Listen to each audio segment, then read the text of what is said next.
Hi, I'm Anna. Been crunching numbers as an accountant for the better part of a decade now. My husband, John, works in IT, a real tech wizard, which comes in handy more often than you'd think. We've got 2 kids, Lucas and Lily, a pair of energetic sprouts who keep our lives colorful and, honestly, a bit chaotic. We've just moved into our new house, a dream I've had since the kids were born. You see, John and I decided early on that we wanted a proper home for the kids to grow up in, not just any place would do. So, we scrimped and saved, and finally, after years of both of us grinding away, we managed to buy our own place. The house wasn't just a building, it was a promise we made to each other and to our kids. The day we moved in, I remember standing in the empty living room before the furniture arrived, envisioning the memories we'd create. John wrapped his arms around me from behind and whispered, "We did it, babe. We're home." "Yeah, we did it," I replied, my voice a mix of exhaustion and elation. "Let's just hope we survive the decorating part without killing each other." We spent that evening sorting through boxes, assembling furniture, and laying down rules for the kids, simple stuff, like no markers on the walls and no cookies in bed. It was late when we finally crashed, the sound of the kids even breathing from the next rooms, the best kind of lullaby. Things were good. Settling in took less time than I thought, mostly because I decided to work from home. My boss, bless his heart, was more supportive than I'd hoped. He let me handle the company's accounts remotely, as long as I kept up my numbers, and I always do. It wasn't more than a couple of months after the move that we got a surprise. I was in the kitchen, trying to figure out if the coffee maker was just complicated or if I was caffeine deprived, when I heard a knock at the door. Wiping my hands on my jeans, I opened the door and there stood Susan, John's mom. My mother-in-law had that look about her, the kind that said she was up to something but you wouldn't figure it out until it was too late. "Susan, this is a surprise. What brings you here?" I managed to keep my voice steady, but internally, I was already bracing myself. "Oh, Anna, darling, I just missed my grandkids so much. And you know, I've always dreamed of living in a big house like this," she said, her eyes darting around, already making herself at home without an invitation. John came down the stairs, having heard his mother's voice. "Mom, you should have called. We would have picked you up." "Nonsense, I wanted to surprise you. Besides, it's time I spent some quality time with my grandkids," Susan declared, planting a loud kiss on John's cheek. I glanced at John, trying to gauge his reaction. He shrugged slightly, a silent message that read, "What can we do?" It had been a week since Susan plunked herself in our living room. Every morning, I'd tiptoe past her makeshift bedroom to the kitchen, the tension as thick as the burnt toast I'd toss in the trash before anyone could smell it. The whole arrangement was supposed to be temporary, but with each passing day, the discomfort burrowed deeper into our home life. That Tuesday, I had to scoot out early for a rare in-person meeting at work, which meant slipping on real shoes and trading my sweatpants for slacks. As I was leaving, Susan was just a silhouette under the blankets on the couch. I whispered a goodbye to the kids and left before the sun was fully up. When I returned, the house was eerily quiet. I called out, "Lucas? Lily," expecting to hear them thundering down the stairs. Instead, Susan appeared at the bottom of the staircase, her smile wide like she'd won the lottery. "Anna, dear, come see what I've done upstairs." A little surprise for everyone. Her enthusiasm grated on my nerves, but I followed, my curiosity piqued despite my apprehension. As we reached the top of the stairs, the first thing I noticed was the stark emptiness of Lucas's room. My heart sank. Where all his superhero posters had been, now hung drab curtains and pictures of landscapes that screamed boring adult lives here. "What the hell, Susan?" The words flew out of my mouth before I could catch them. She flung her arms wide, as if presenting on a game show. I moved Lucas into Lily's room. "They're young, they can share, can't they? And look, I brought up some of my things to make it more comfortable for me." I stormed into Lily's room, now cluttered with 2 sets of everything, and my kids sitting on the bed looking miserable. Lucas's eyes were red, and Lily's lip quivered. "Mom, why do we have to share now? We had our own rooms, Lucas complained, his voice cracking. I know, honey. I didn't know about this, I said, my voice soft but seething inside as I turned to face Susan. I sold my house to be closer to you all. I have nowhere else to go, she declared, a triumphant look in her eye. I felt the room spin a bit. You what? John didn't tell me that. Well, he knows now. And this is my room now. End of discussion, she said, walking into Lucas's old room and shutting the door with a definitive thud. I gathered the kids and went downstairs, my mind racing. When John got home, I was waiting for him, the kids eating their dinner quietly, the tension thick. John, we need to talk. Now, I said, pulling him aside as soon as he walked through the door. Your mother's moved into Lucas's room. Moved the kids into the same room without asking us. And she told me she sold her house. He ran his hands through his hair, looking as shocked as I felt. She sold her house? She didn't tell me that. This is crazy. I'll talk to her.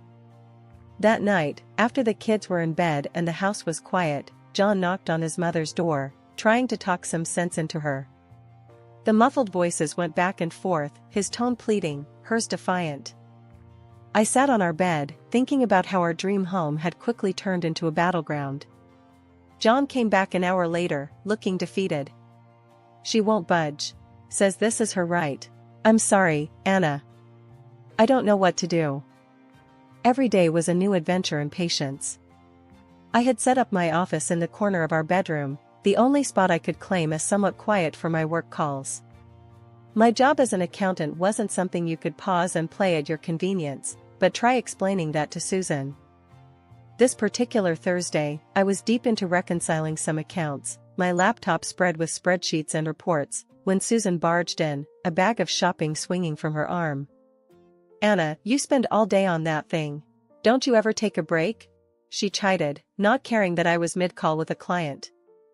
Susan, I'm on a call, I hissed, covering the microphone with my hand, my cheeks burning with embarrassment. Oh, it sounds more like you're chatting with a girlfriend. She chuckled and shrugged, setting down her shopping on the table, spreading her latest treasures across my work area. I muted the call, my heart pounding. Susan, I need this space to be clear. I'm working. Working? Looks more like you're just fiddling on the computer. Back in my day, work meant getting your hands dirty, she scoffed, waving a hand dismissively. Unwilling to argue further, I unmuted the call and tried to focus, but my concentration had shattered. As I wrapped up the call, Susan had already floated away, probably to stow her new haul of discount buys, useless figurines and out-of-fashion clothes that seemed to multiply each day. Later that afternoon, the sound of crying broke my concentration again. It was Lucas, sobbing over something in the living room. Dropping everything, I rushed to him, finding him holding an empty comic book sleeve. Mom, my Spider-Man comics are gone. I left them right here. My heart sank. Let's go ask Susan, sweetie. Maybe she moved them. We found Susan in her room, the door ajar, surrounded by piles of her shopping conquests. Susan, did you see Lucas's comics? I asked, trying to keep my voice even.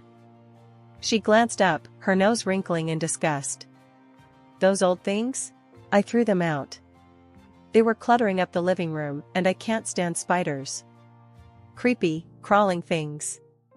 No need for that nonsense in the house. Lucas's face crumpled, tears streaming down his cheeks. But Grandma, they were my favorite. Spider-Man isn't real. He doesn't crawl. I don't care. I don't like them, and they're gone, Susan snapped, turning back to her clutter. As Lucas calmed down, I stepped into the hallway, my mind racing. Susan's disregard for what wasn't hers was growing unbearable. Every inch of space was slowly being consumed by her belongings, her rules, her presence. From the crack of dawn to the hush of night, Susan's presence was like a cloud, casting a shadow over our family's daily life. And with each passing day, her comments and criticisms grew sharper, cutting into the fabric of our routine and comfort. It was a Tuesday morning, and I had just finished getting the kids ready for school when Susan decided to comment on my appearance. "Anna, when was the last time you had a manicure? You really should try to keep yourself up, you know." I glanced down at my hands, nails chipped from household chores, and typing furiously on my laptop. "I've been busy, Susan. You know, taking care of the kids and working from home." She said, shaking her head. "A little effort wouldn't hurt. John would appreciate it." Ignoring the sting of her words, I went to the kitchen to prepare breakfast. But as soon as I served the eggs and toast, Susan was on to her next critique. "Is this how you usually cook? It's a bit bland, dear. You really should take some cooking lessons." The kids ate silently, casting me worried glances. I forced a smile, trying to keep the morning from souring further. Later that day, when the kids came home from school, their laughter and lively chatter filled the house. It was a sound I cherished, one that Susan apparently found annoying. "Kids, could you keep it down? I'm trying to watch my shows," she called out from the living room, her tone sharp and commanding. The kids shuffled away, and I felt my frustration mounting. Not wanting to argue in front of them, I retreated to the kitchen, only to overhear Susan mumbling about the noise. That evening, as we sat down for dinner, Susan decided it was time to lecture me on my role in the family. "Anna, I think it's time we start dinner with a little thank you to John. After all, he's the one providing for all of us." I clenched my jaw, setting down my fork. "Actually, Susan, I pay the mortgage. That's $2,800 a month from my salary." Susan waved her hand dismissively as John chimed in. "Mom, Anna's right. She's the one handling the mortgage. I take care of other expenses, but we both contribute equally." "Oh, please," Susan scoffed. "If it weren't for my son, you wouldn't have this house or your comforts." John's face tightened, and he looked like he was about to argue further, but he caught my eye and let out a sigh. We had been through this conversation too many times already. The meal passed with an uncomfortable silence, the clinking of cutlery punctuating the tension. After clearing the dishes, I found myself in the laundry room, folding clothes more aggressively than necessary. John came in, his expression weary. "Anna, I'm sorry about my mom. I don't know what to do to make her understand." I folded a shirt and stacked it with a little too much force. "I don't know either, John. But we can't go on like this. It's like walking on eggshells in our own home." "We'll figure something out," John said, though the assurance sounded hollow. "Maybe we can sit her down and talk it through again. Lay out everything clearly." I nodded, though doubt nagged at me. Susan had made up her mind about how things should be, and it seemed no amount of talking would change her view. This morning started just like any other Tuesday, with me dropping the kids off at school before heading back to the house. I was prepping for an important online conference with my boss and a couple of key executives from the company, a meeting that could significantly impact my career. However, the moment I stepped inside, I knew something was off. The house was bustling with noise, laughter, and the clinking of dishes.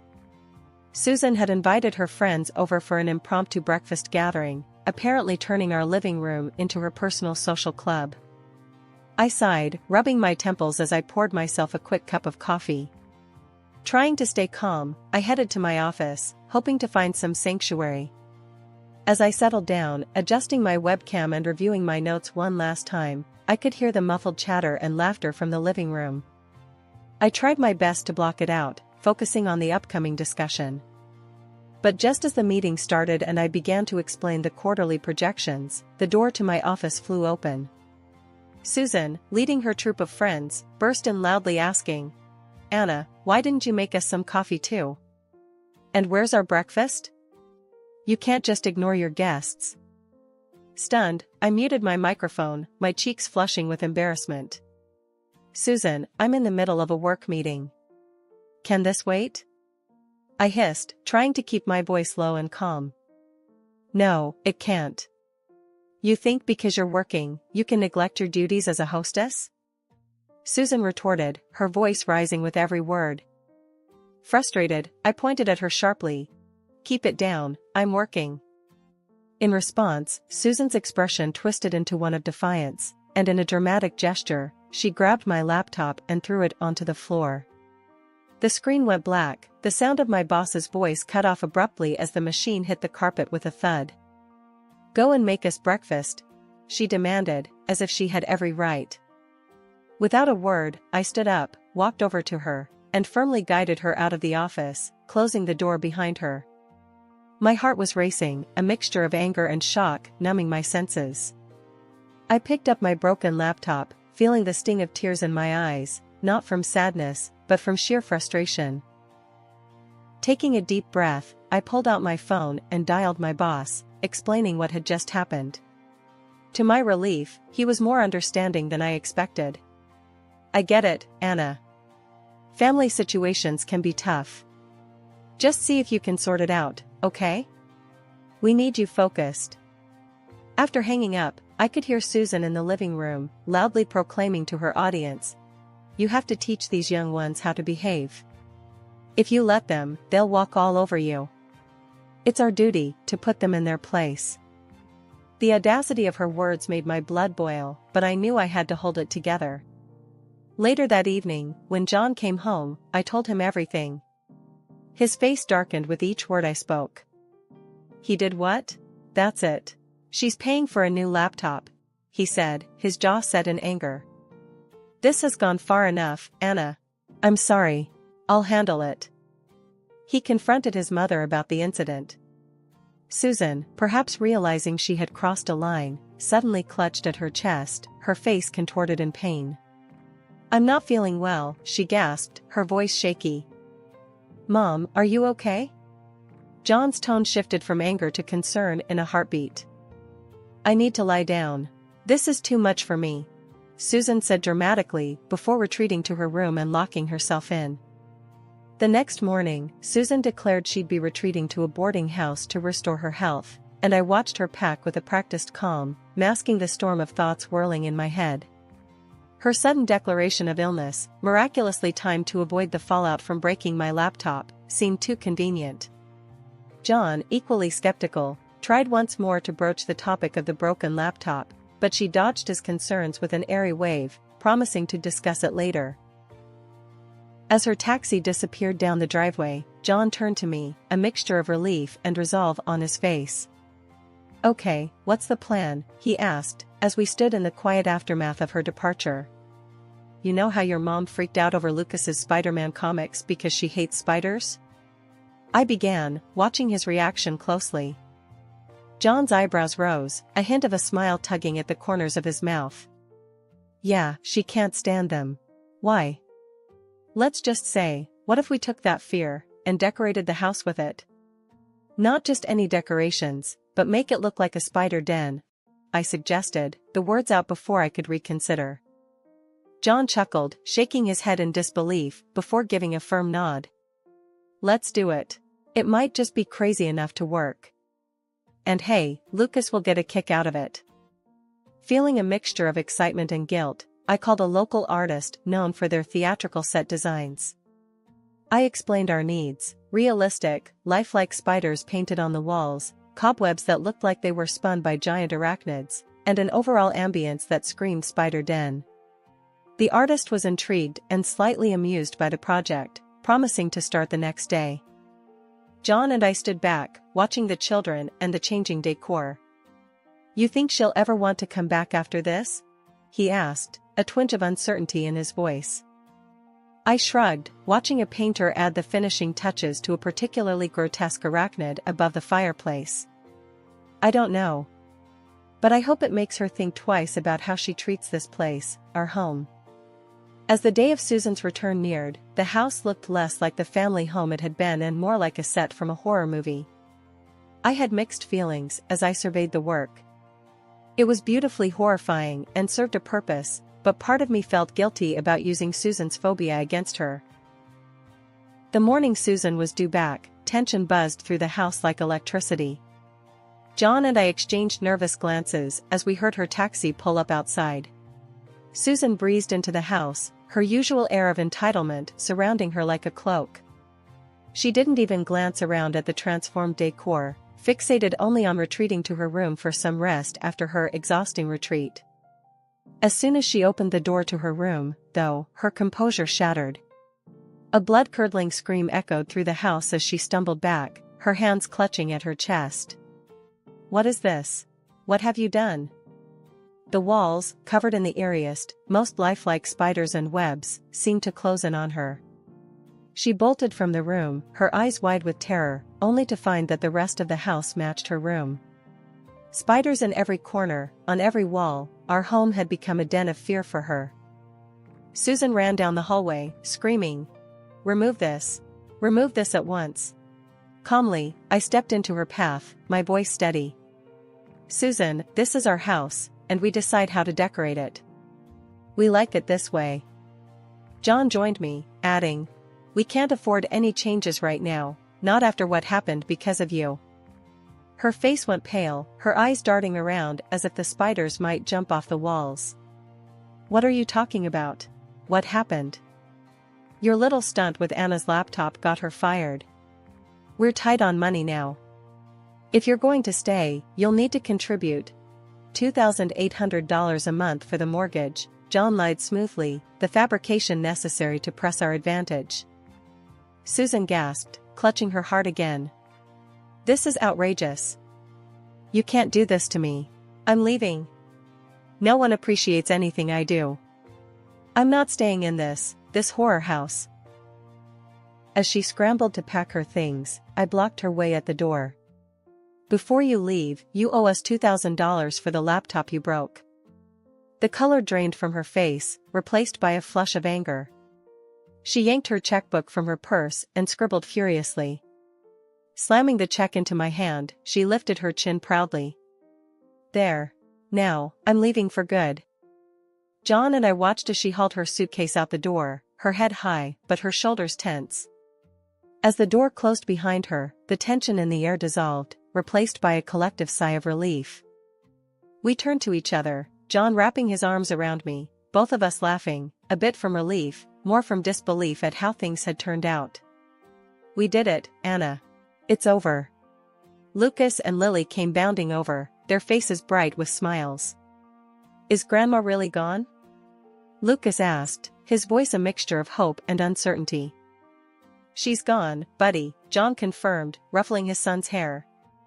"The house is ours again. We can keep the spiders, right?" Lily asked, her eyes gleaming with mischief. "We'll see, honey," I laughed, kissing her forehead. "We'll see."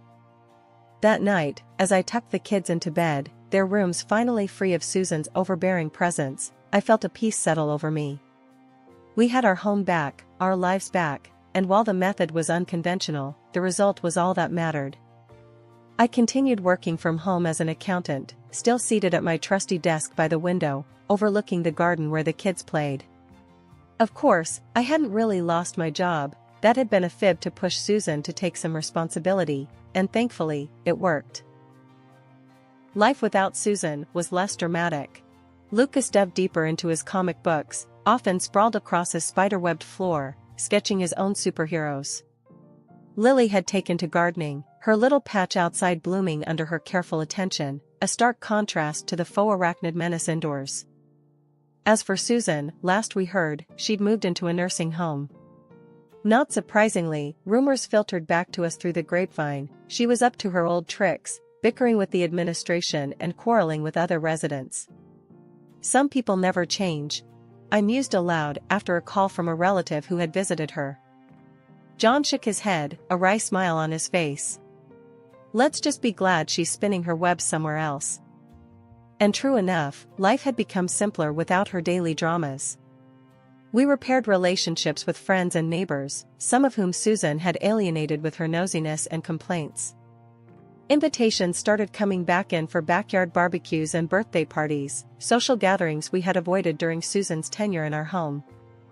One day, as I was setting up for a video conference call with a client, I caught sight of Lucas and Lily outside, laughing as they chased each other around the garden, ducking under sheets hung out to dry.